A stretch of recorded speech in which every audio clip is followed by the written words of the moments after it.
on all the assignments that are given to you.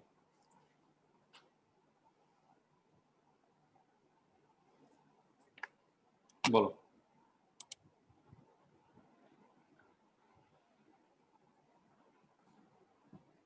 That are given to you. All the assignments that are given to you. So let's see. We have got some questions on the Google Sheet that we have received, and I'll take one question at a time. So let's see. We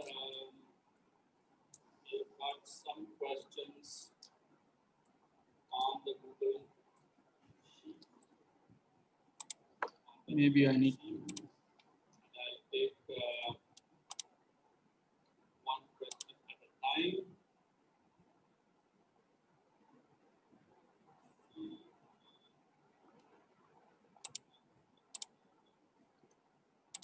Okay, the first question is, oh, well, it's not much of a question, but I want to do research study and technical paper on transportation demand and connectivity in Aurangabad CBD and district area.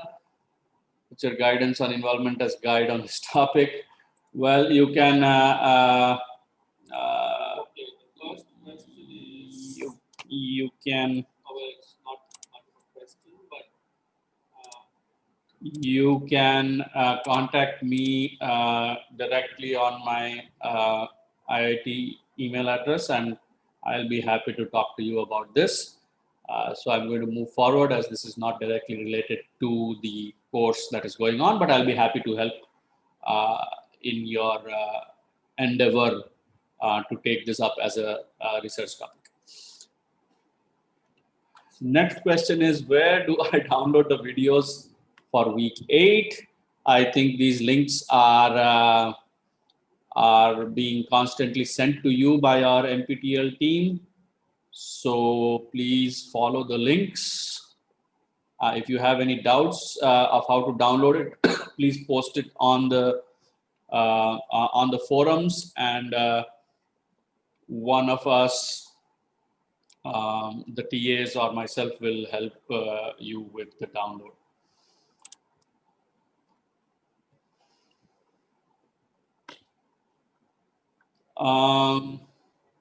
The next question is, what is multimodal transportation?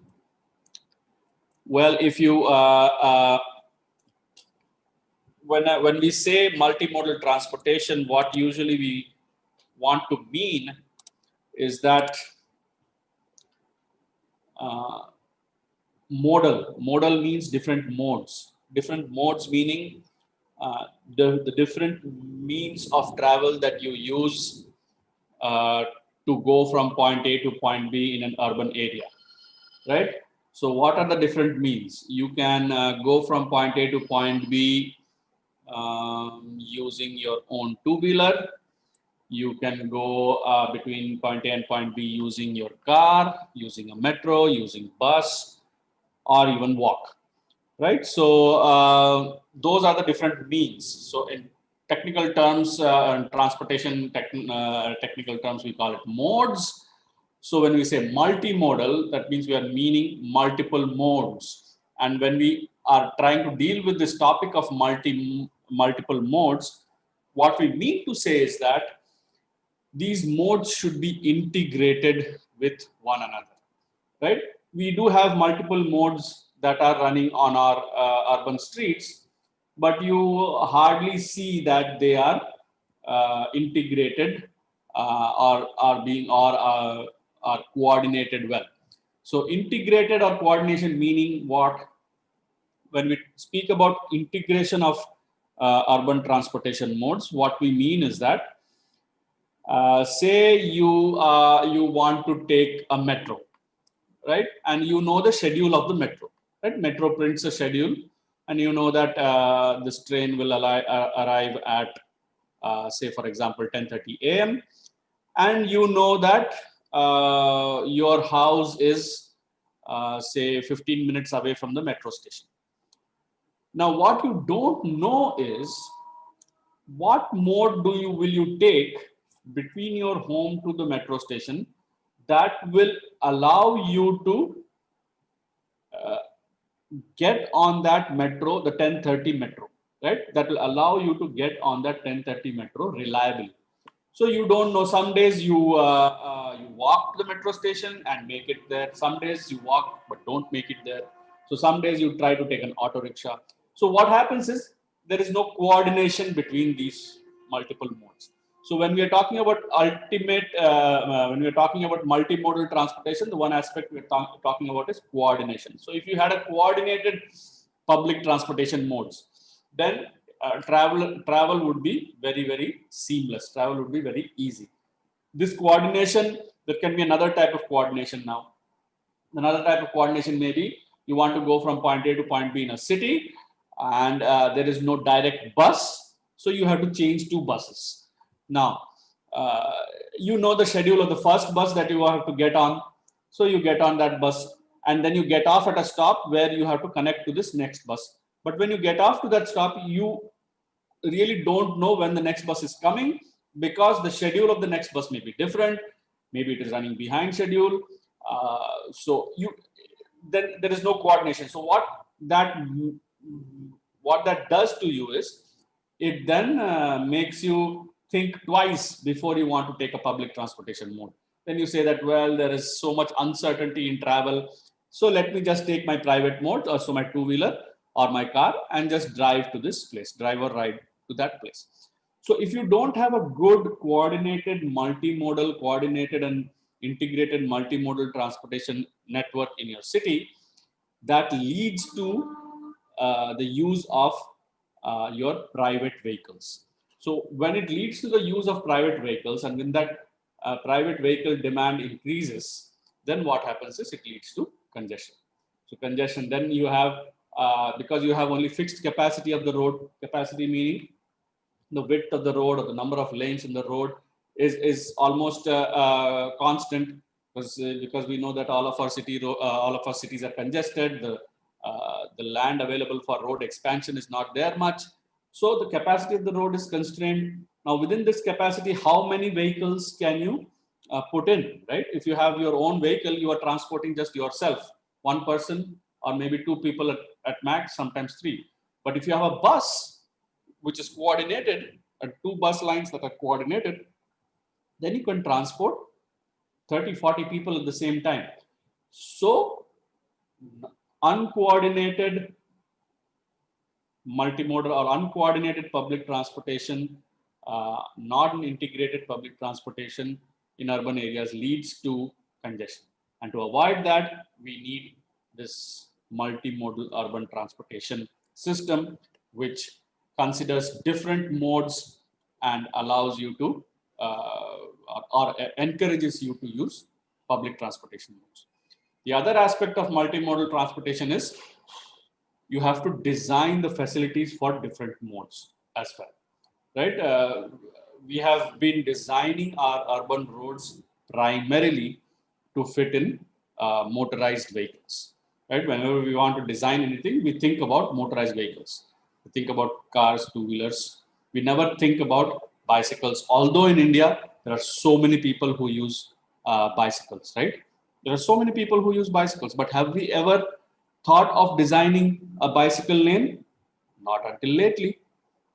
That too, when you see that in the Western cities, who typically don't use a lot of bicycles, when they have started to build bicycle lanes, that is when we have started to think about bicycle lanes. But why couldn't have we thought it before? Because we had the demand. There was a lot of people who were riding bicycles. So what this concept of multimodal urban transportation says is that you have to look at different modes, what proportion of people are using different modes, and then kind of provide the facilities that are unique to these modes, right? There have to be some unique facilities that each mode needs. Like a car needs a certain amount of, say, for example, at an intersection, a car needs a certain amount of turning radius, right? Whereas a person who is trying to cross that street at that intersection, he or she will will benefit if the turning radius is short for the car, because that will enable that the car slows down. So here is a direct conflict between a turning radius that is required with the car to maintain its speed versus the turning radius required by a passenger who is trying to cross the road. For him or her, the turning radius should be a little larger. So these conflicting needs have to be also taken into account when you are looking at a multimodal urban transportation system. So that's why in this class, what we are trying to show to you is there are different modes. What are their characteristics? Who uses these modes? What are the modal share? And also how different segments of the streets should be designed for these modes, right? Should be designed for these modes. So that in a nutshell is what multimodal transportation is all about. Multiple modes, integrating them, coordinating them, and designing for them.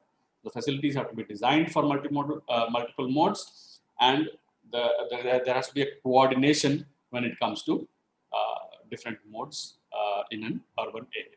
This usually is a very urban phenomenon, because in rural areas you will not have the variety of modes, the availability of variety of transportation modes, or B, also just the volume of people trying to move in a rural area will not be that much. So the conflicts and the delays and the congestion will be less. So when we talk about rural transportation, we have different issues to talk about. So the multimodal urban transportation, multimodal transportation aspect is mostly a urban phenomenon. Okay, I hope that is clear about what is multimodal transportation.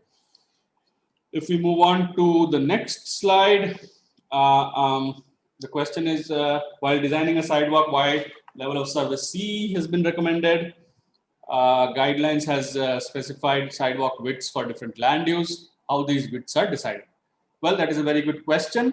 And I hope, so it has been week 8. So I hope you have gone through the lectures of pedestrian transport, and what that will tell you is, so the first part of the question is, why is level of service C recommended, right?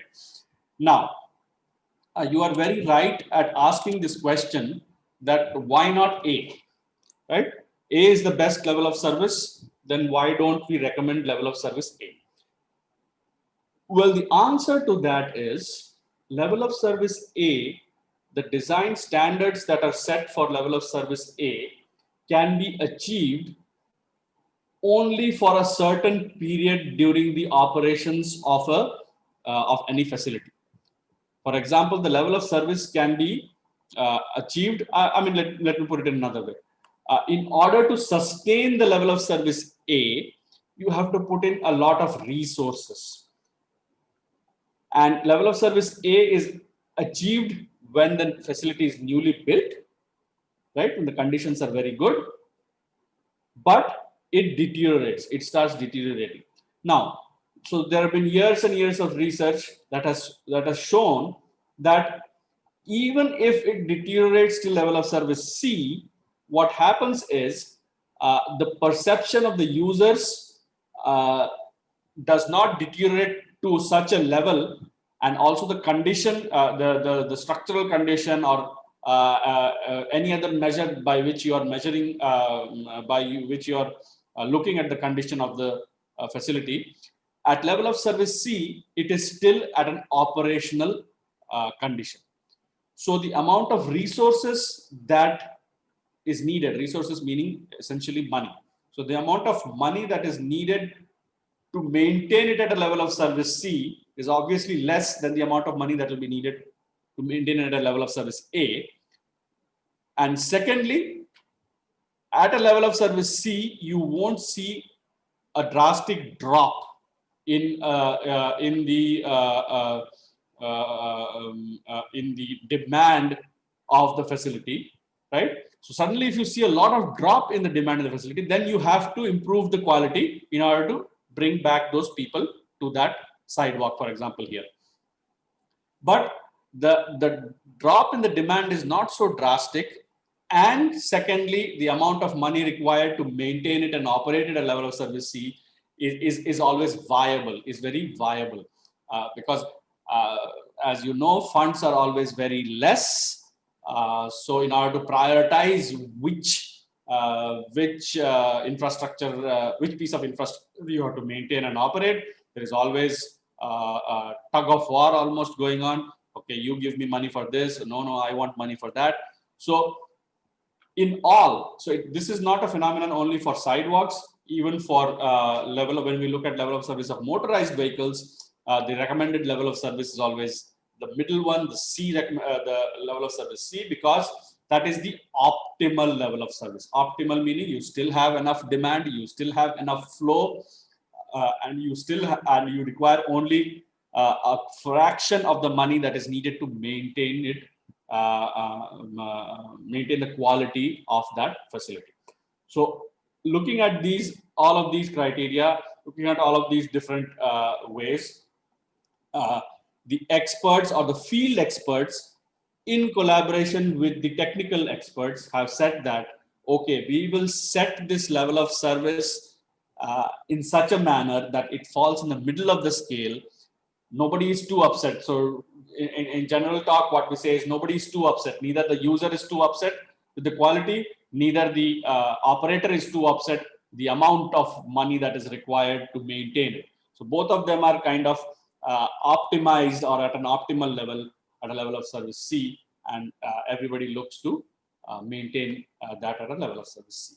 Obviously, if you have the money, you can always go up to level of service B. Usually A is a very difficult thing to achieve and then maintain. Usually level of service A's are achieved only when a new facility is built, and then once it starts deteriorating, we try to keep it at a level of service C. So that is the first part of your question. The second thing is guidelines are specified for different widths for different land uses. How are these widths decided? Now, when you are looking at different techniques of determining width or different level of service for width, on the basis of width, you will see that IRC has 2 or 3 criteria by which it defines its level of service. One of them is width. You will see the Indo-HCM has certain criteria, and one of them is width. So, but all in all, the width, if you see one criteria that determines width, is the pedestrian flow, right? So, number of pedestrians crossing a point per hour, right? Per direction also, you can do it per direction also, if there is a multi-directional facility. But the number of people that are moving through a point per hour or at any unit of time is what determines the width. So it is not just the volume, it is not just the number of people, it is the number of people per hour. So some certain kind of a rate. So that is usually one of the metrics that is consistently used in order to determine a level of service. However, first you have to determine what is width, right? Now you saw, I think in the classes, must have noticed that there is something called a clear width, and then you have, if you look at the total width is never available for the pedestrians to walk on, right? There is only the clear width that is available for the pedestrians to walk on, because a sidewalk will have a store frontage, which will take up some of the width, and then there will be the side of the sidewalk that is along the right of way of the road, and there will be some street furniture, street lights, benches or something, and a certain width of the sidewalk is then taken up on that side as well. So both sides the people cannot walk on, so there is a clear width that is available. So you have to first determine the clear width available, and based on that width available, you do it, you decide on the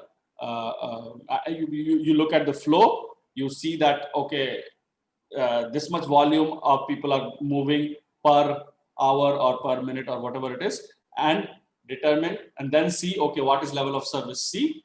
Okay, if the level of service C is n number of people per minute and this much width is available, which will allow us to attain a level of service C, then you determine this width. Now, how does this depend upon land use? If the land use is, say, commercial or retail, which is usually in our CBDs, central business districts, you usually will see more volume or more flow of pedestrians, right? Because everybody is shopping, or everybody is going to a restaurant, or everybody is going to a movie theater. So there you have to provide maybe wider sidewalks, whereas in residential areas or in say industrial areas or in the suburban areas, you may not find so much flow of pedestrians. So there, your width of sidewalk could be narrow, right? So that is why I think the Indo-HCM looks at sidewalk width by land use, and that is a good way of looking at it. However, you have to always maintain a minimum width of a sidewalk. Do not make it too narrow. I think there are some standards that say that a minimum width has to be a certain amount. So always look at a minimum width, then look at the land use, then try to predict how many people will access those land uses, what is the demand, that is what is called the demand for walking activity, and then determine the clear width, and then go for provision of a sidewalk. So that is usually how people do it. And that is what we have, I think, shown you in our lecture notes as well. So hope that helps. The next question is, some of the assignment questions are too difficult to remember. Please advise. Well, we have tried to have a mixed bag of questions for you. Some are very easy, some are very straightforward, and while a few are a little bit difficult, which I hope you will appreciate that sometimes difficult things stick to your mind more effectively, right? If it is too easy, then you kind of tend to brush it aside. Whereas if there is something that is challenging, that you will remember it for a longer period of time. So, but we are definitely not trying to make everything too difficult. We have a mixed set of questions for you, and I hope if you are paying good attention to the class notes, even the difficult ones will be you will be able to answer them without many issues.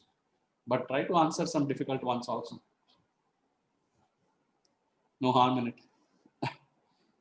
But if you have some specific questions, again, do discuss in the forum. If there is, if you're finding it, there are unproportional or unproportionate amount of difficult questions, then we'll be happy to look into it. Okay, the next question is about two-wheelers. What can be termed as operational characteristics of motorcycles and bicycles? The second part of the question is, what are the measure of effectiveness considered while evaluating level of service with respect to a two-wheeler or an urban for an urban mid-block section? All right, good question. The first part of the question is what can be termed as operational characteristics of motorcycles and bicycles. Okay, in order to look at these things, I think the first thing you have to do is separate between a motorized two-wheeler, which is a bicycle, which is a motorcycle or a bike, and sometimes don't get confused with this term bike. In India, we tend to say bike for a motorcycle, whereas sometimes in the Western literature, you will see that they call a bicycle a bike. So make sure you understand when is a bike a bicycle and when a bike is a motorbike. So in Indian context, a motorbike, let us call it a motorcycle or a motorbike, that has different characteristics than that of bicycles. Okay, so you have to separate them, and I think what we have, and I think we have not yet touched upon the bicycle part in your lectures, but we do have a few classes on the bicycles. So you should be able to understand what is the level of service, or how do we determine the level of service of bicycles. I think the TAs can help me answer this on the YouTube chat box as to when the bicycle chapters are. I don't quite remember which week it is in, but I'm sure there is a certain 1 week worth of bicycles lecture. What the level of service of bicycles is again determined. There are a certain established method to determine the level of service of bicycles. Like in case of a pedestrian, a level of service is being influenced along a sidewalk, right? Along a sidewalk, the level of service of pedestrians is being influenced by, for example, the clear path and the interaction between slow-moving pedestrians and fast-moving pedestrians in the flow.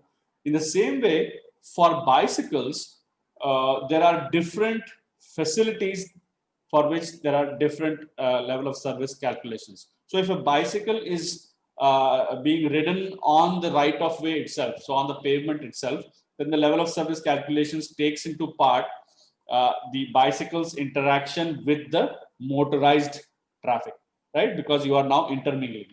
So you are intermingling with the motorized traffic. So terms such as percentage of heavy vehicles, the speed of the traffic that is in the adjacent lane to where you are riding, the presence of on-street parking, etc., etc. So there are several such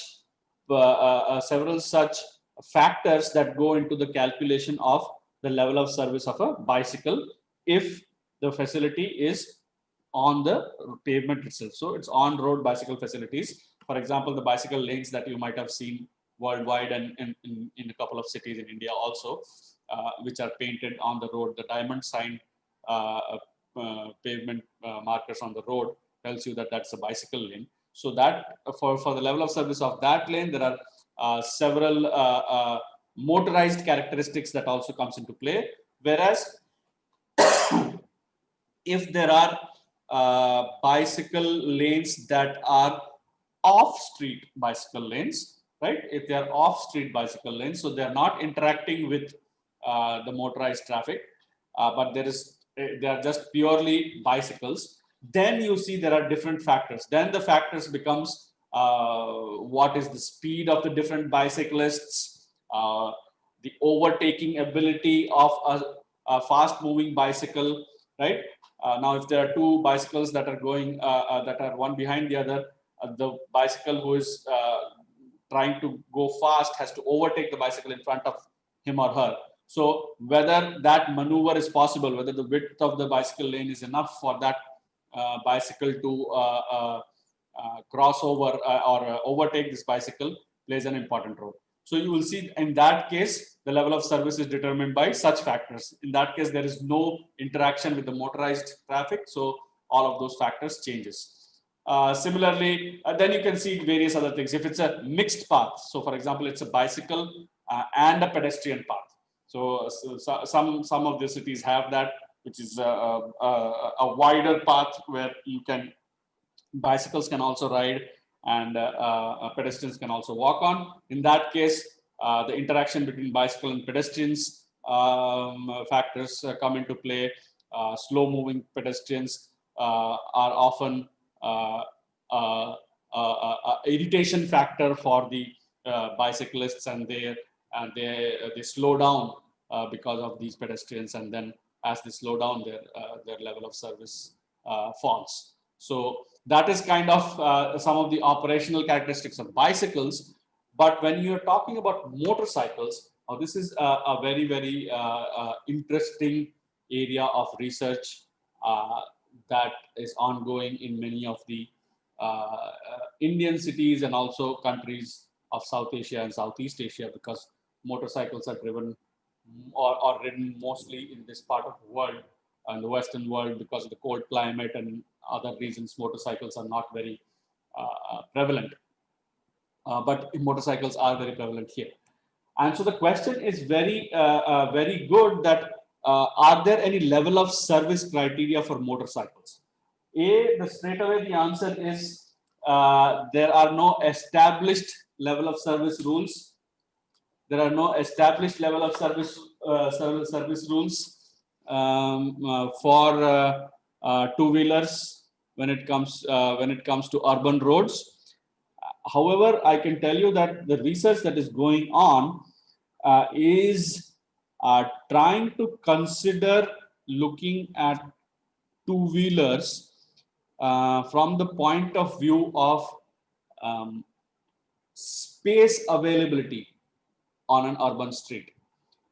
So what happens is, now if you read more and more about transportation and traffic flow theory, you will see that motorized four-wheelers, so our cars, they follow something, or the theory around on which roads are designed says that a four-wheeler will follow another four-wheeler with a certain amount of safe distance between them. So the theory is called car following theory, and based on that car following theory, so everybody is following each other and going in a lane, and how many cars can go in that lane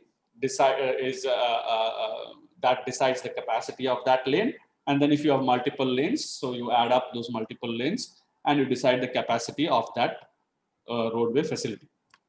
That is usually how you do it for four-wheelers. Now, people have tried to use the same characteristics or vehicle following characteristics for two-wheelers, for motorized two-wheelers, and found out that that is not very true, because a two-wheeler often does not want to follow another two-wheeler, but they want to kind of go we call it zigzag, but essentially what they are doing is they are trying to always overtake and go faster rather than follow behind a two-wheeler or follow behind a four-wheeler or not. So that gave rise to a set of researches in different parts of this world that are starting to look at what are the available spaces in an urban street where a two-wheeler could fit in. A motorized two-wheeler can easily fit in. So now this word I'm using very loosely, easily fit in, that usually means that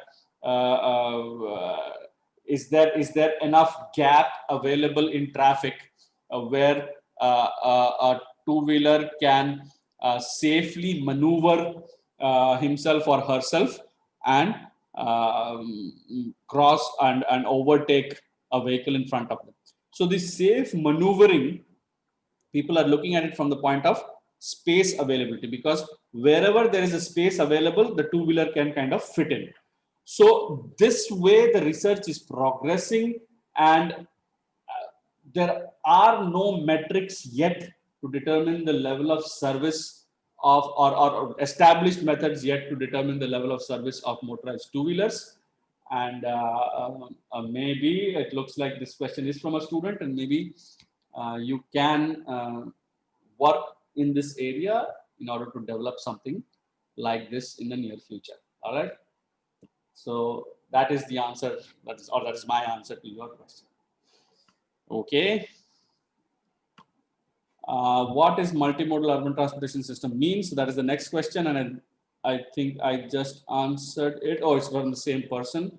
So hopefully I have answered that in your earlier question when I was answering multimodal urban transportation.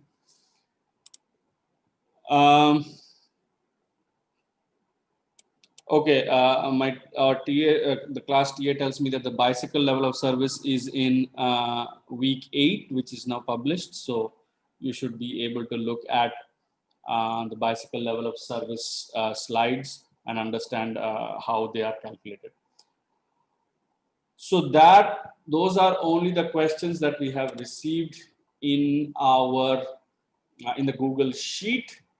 If there is anybody else live who is now listening to the lectures and have any questions, please do put it in the chat box, and we'll be happy to answer any questions that you may have. In the meantime, as we wait for any questions, I'd like to let you know that we have received good number of students, professionals, faculty members who have registered for the final exam. So thank you for that. I hope many of you will benefit from this certification course. This because what we are trying to do is we are trying to introduce this concept at a very early stage, so that you can then do further reading and further research into it. All right, so the gap acceptance can be considered as a factor in determining level of service for motorcycles. See, gap acceptance, when you use that terminology, you know how we use it, right? So gap acceptance is usually used, or the terminology is usually used to merge into an existing traffic from a stop sign, from an unsignalized intersection, or when you're trying to cross a road, and so on and so forth. So maybe the terminology would be something else. It may not be gap acceptance because that has a different meaning to it. But yes, gap. So the gap in traffic, or the space in traffic that is available, is being looked at as some means, or is being looked at in some format to find out if that can be a way to measure a level of service for motorized two-wheelers. Because just looking at speed and just looking at flow will be very difficult, because they don't have dedicated facilities, right? If you had a dedicated facility, like a dedicated motorized two-wheeler facility, or dedicated motorcycle facility, then you can talk about speed and flow, because there is no interaction, or very, very little interaction between different modes. But suddenly, when you have so much interaction and so much disruption in your travel, that is why people are not very comfortable with just the speed of a motorcycle to determine the level of service. They want to see how safely they can get into these spaces, maneuver into these spaces, and move ahead. So maybe the availability of the space, and I can what I can do you is, I have your email address here. I'll send you a few papers. Okay, I'll send you a few research papers that are looking at motorized two-wheelers or motorcycles, and talking about and discussing their level of service. And that may give you an idea of how this concept of space is working. So if I could request our TS to please note that down, and we will communicate with you at your email ID that is available in the Google Sheet. Okay. After that, if you have further questions, feel free to contact me, and I will deliberate on that more with you. Okay.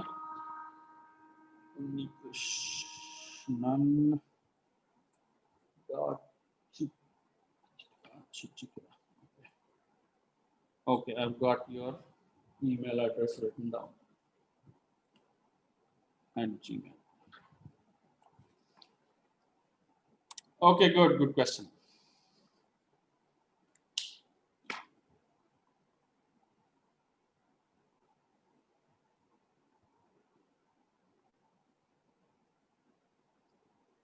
Any other questions anybody has?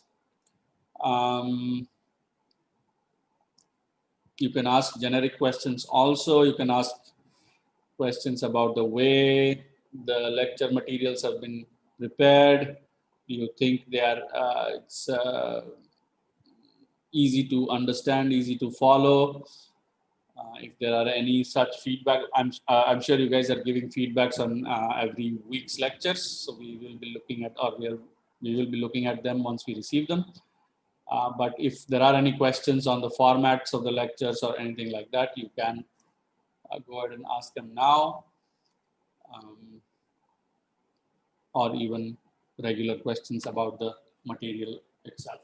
We have about 5 to 10 more minutes of the Q&A session remaining. There will be a final one also, I believe there will be a third one, if I'm not wrong. And then you will have your final exam.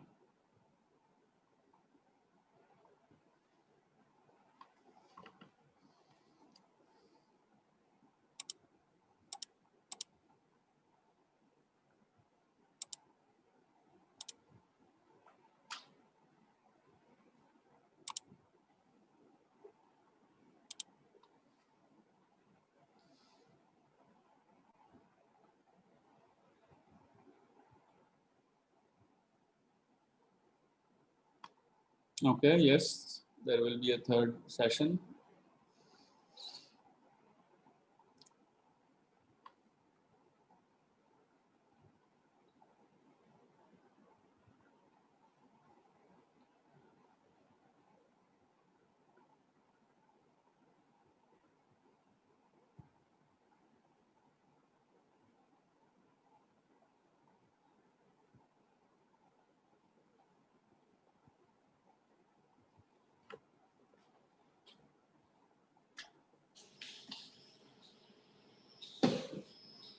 Okay, if you have no question, then you can close the session, because okay, we have another session from 5.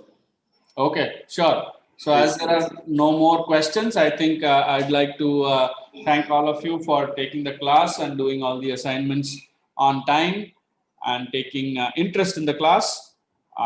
Keep doing that, continue to do that, and I'll see you during the third live session. Bye.